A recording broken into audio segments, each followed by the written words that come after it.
à 9h51, c'est l'heure du journal des médias de Julien Pichenet. Et on commence bien sûr avec les chiffres marquants de la journée d'hier, les audiences. Qu'est-ce que ça donne ? Alors en ce qui concerne les primes, c'est La vie rêvée des autres, le téléfilm de France 2 avec Arthur Dupont qui est arrivé en tête avec 3 400 000 téléspectateurs et 18,4% du public. Du côté des matinales, l'écart entre Bonjour la matinale TF1 et Télématin sur France 2 n'a jamais été aussi grand qu'hier.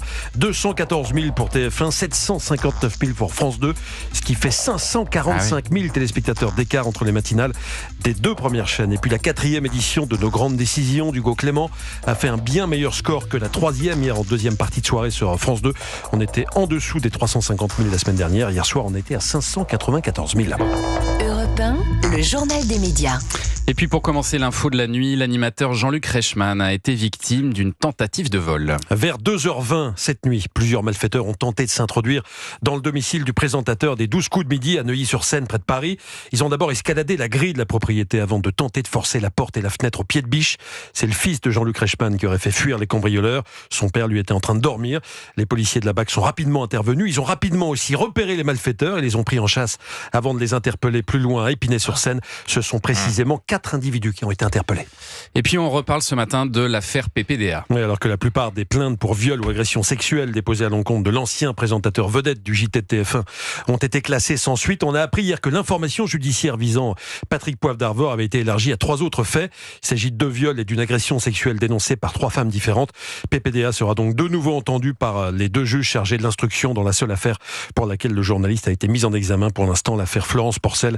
L'espoir de toutes les victimes, c'est à minima. Un procès a déclaré hier Muriel Reus, l'une des quelques 45 femmes qui se sont manifestées auprès de la justice depuis le début de l'affaire. Et puis, concernant l'affaire Gérard Miller, visé lui pour 6 plaintes pour des faits de viol et d'agression sexuelle, il a été l'objet d'une enquête de l'émission Envoyé spécial, enquête qui sera diffusée ce soir à 21h10 sur France 2.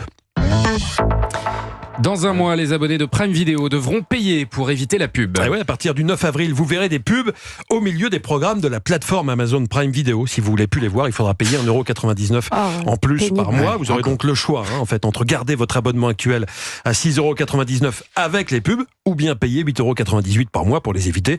Bon, Prime imite ici Netflix et Disney+, qui proposent déjà depuis plusieurs mois des forfaits moins chers avec pub.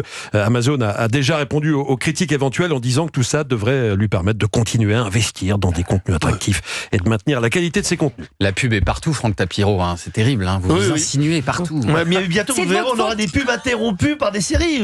C'est ce qu'on avait dit à l'époque. Ça, c'est le drame. Et puis on parle ce matin des victoires de la musique classique qui seront décernées ce soir et ce sera en direct sur France 3. Ouais, ce sera au Quorum de Montpellier qu'aura lieu cette cérémonie des 31e victoires de la musique. Elle sera présentée comme ces 2 dernières années par Clément Rochefort et Stéphane Bern. J'ai croisé ce dernier dans les couloirs d'Europe 1 avant qu'il ne parte pour Montpellier. Je lui ai demandé quelle était la catégorie qu'il fallait suivre de près cette année. Depuis quelques années, c'est vrai que les victoires de la musique classique, d'abord on voit le succès de Prodigy par exemple, on voit de plus en plus de jeunes qui s'approprient cette musique dite classique ou traditionnelle et il y a de plus en plus de jeunes chefs d'orchestre qui se lancent comme ça. Et donc c'est une catégorie qui a un succès fou. Il y a de plus en plus de jeunes qui se lancent dans la direction d'orchestre. Moi ce qui me fascine dans ces victoires, c'est que je vois des jeunes passionnés, passionnants et qui donnent envie à d'autres jeunes de faire de la musique classique. Il y a 3 jeunes qui vont concourir dans la catégorie Révélation chef d'orchestre. Marie Jacot, elle a 33 ans. Léo Marg, il a 33 ans aussi. Et Swan Von Rechem, il a 25 ans seulement. Les victoires de la musique classique, c'est ce soir sur France 3 à 21h. Le public sera-t-il au rendez-vous ?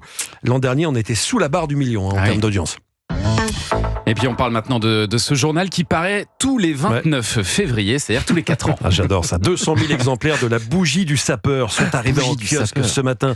Tout était parti d'une blague en 1980, faire un journal tous les 29 février pour ne travailler qu'une fois, qu'un jour tous les 4 ans. Je précise que tous les journalistes ici sont des bénévoles. Jean Dindy, décapant rédacteur en chef de ce journal humoristique d'une 20aine de pages, raconte pour Europe 1 ce qu'on va trouver dans la bougie du sapeur version 2024. Vous allez y retrouver toutes les rubriques d'un quotidien traditionnel, vie politique, vie économique, faits divers. Et puis la une est consacrée à un phénomène de société qui est l'explosion de l'intelligence artificielle. Ça y est, maintenant on peut tous devenir intelligents, il n'y a plus besoin de faire d'études, il n'y a plus besoin de travailler. Vous appuyez sur un bouton et C'est comme si vous aviez fait Polytechnique. Et il y a un feuilleton dans ce Oui, journal. il y a Elissa. une série à suivre, donc faut reprendre la Très, bougie très du drôle. sapeur d'il y a 4 ans. Ouais, on peut oublier entre-temps. Et cette Ils ont année-là, intérêt à faire un Il est génial, climax ce journal. énorme à la fin de l'épisode. Sans petit pub, rappel. sans pub, Sans pub, cette fois-ci. ou alors une pub qui dure 4 ans du coup. Et cette année, la bougie du sapeur envisage de remettre un prix quelque peu original cet été lors des Jeux Olympiques. Attention, c'est vraiment très original, écoutez. Oui, le prix Winston Churchill, dont la devise était No Sports. Donc effectivement, nous allons remettre une tortue, qui est l'animal qui fait le moins d'efforts, qui n'a jamais de stress et qui vit jusqu'à plus de 80 ans. C'est comme quoi ne pas faire de sport, c'est bon. Et donc le premier éliminé, on lui remettra une tortue. Une tortue donc pour le C'est premier drôle. sportif éliminé des Jeux de Paris. Mais j'ai regardé le calendrier, c'est avec des matchs de foot. Le 24 juillet que tout commence, donc il faudra peut-être prévoir 11 tortues et non Ah une. oui. Et Jean Dindy, justement, qu'on vient d'entendre, sera l'invité de Dimitri Pavlenko tout à l'heure sur Europe 1 dans Dimitri Pavlenko et vous, en remplacement de Pascal Pro Eh et oui. vous. Et Pascal est absent aujourd'hui, donc rendez-vous à 11h sur Europe 1. Et puis on termine avec le dessin animé Pokémon qui a fait son retour hier sur Gulli. Ouais, parce que les aventures de Pikachu avaient pris fin l'an dernier, 24 heures après le lancement de Pokémon en 24 France. ans. 24 ans, ouais, depuis hier. Sinon, ça fait court comme J'ai dit quoi 24 heures.